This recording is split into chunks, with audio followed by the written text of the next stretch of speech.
everyone, welcome back to my channel, the best place for veterans benefits discussions, tips, advice, and suggestions. So this video might be just a little bit different. I am going to talk about some comments and questions that I got from one of my other videos, which is right here, 100% total and permanent. So a couple of questions that I just want to go over. This is going to be an extremely quick video.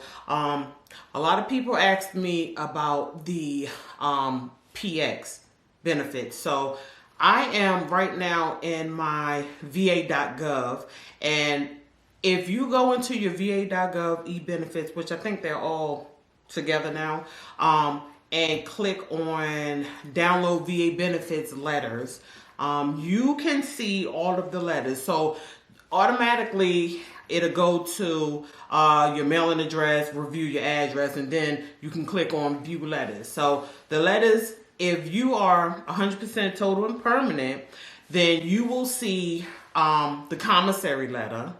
I think everything else, hold on, let me see. Commissary, let me see this. They have proof of service card, proof of credible prescription drug coverage, proof of minimum essential coverage letter. I think that's for medical, with that medical insurance thing. Civil service preference letter, which shows that you can work civil service. So let's see. And I think the benefit verification. So there's a benefits summary letter and service verification letter, and then there's a benefits verification letter. So the commissary letter, and I mentioned before, so and it tells you once you click on it and it has the drop down, it actually says if you're a veteran with 100% service connected disability rating, take this letter, a copy of your DD-214 or other discharge paperwork, and your DD-2765 to your local military ID or pass office. You can schedule an appointment to get a retiree military ID card at the office to you, and you can also, if you are familiar with it, they have the rapid appointment scheduler online.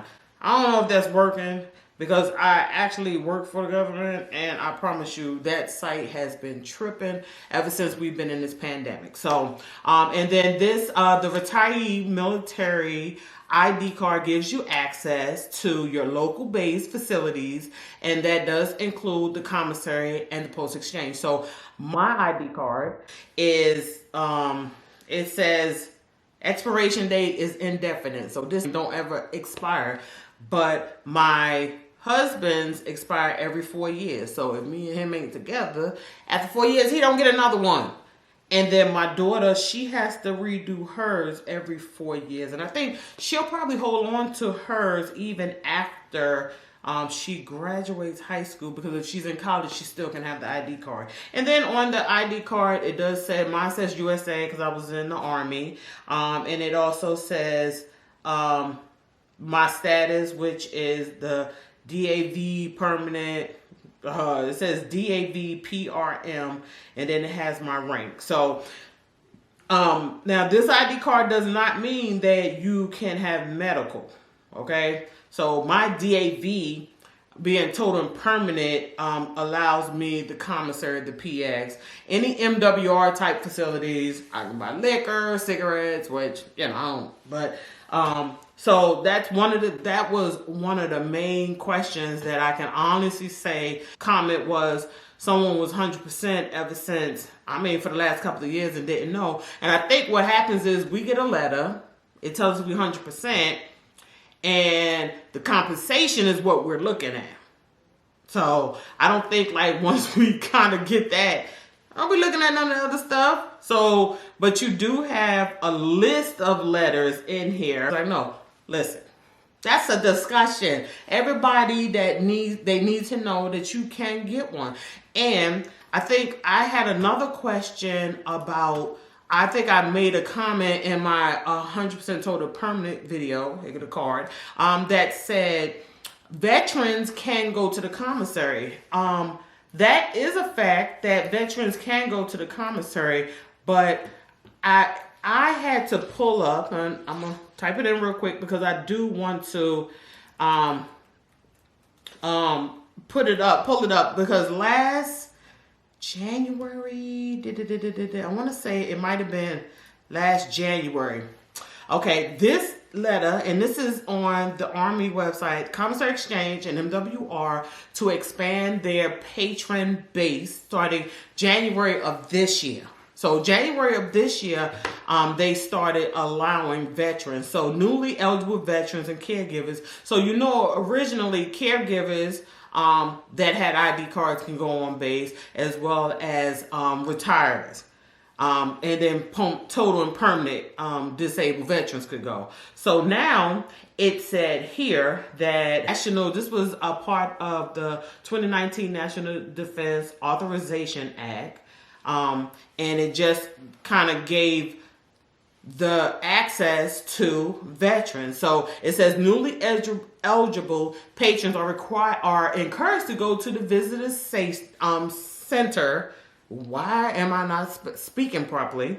At the military or a DOD installation, they plan to use their new privileges at. So wherever you at closer, if the base is close to you, that's the one you want to go to. So it says go to the one that is closest to you that you plan to use your privileges and register your credentials. Okay, veterans must bring their veteran health identification card, and caregivers must bring their eligibility letter that will be sent through VA. So I guess VA has been sending things out. Then it says they must also present picture identification that meets the Real ID Act requirements, such as a driver's license or passport, before bringing place in the system. The new patron must pass a background check. Okay, so I'm just gonna tell you that. Even if you're a veteran, I'm telling you, you still have to pass a background check. That will happen when they enroll in the system. So when you enroll in the system, it says veterans with felonies, convictions, arrests, warrants, other type of derogatory information related criminal history will not be permitted to enter. Okay? So now, I think because somebody kind of highlighted it on one of my comments, and I know what I said. All veterans cannot.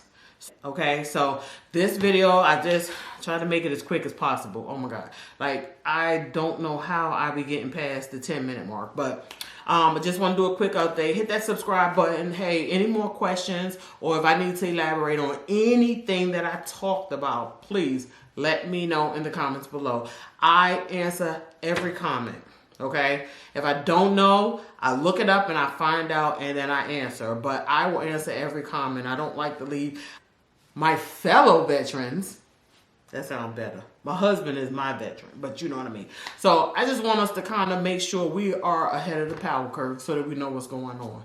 So thank you so much for this quick video, because I usually don't do, this was more of just responding to one of the questions that was a lot, I got it a lot. So I wanted to make sure I touch bases with it. So thanks so much for watching. Have a great day.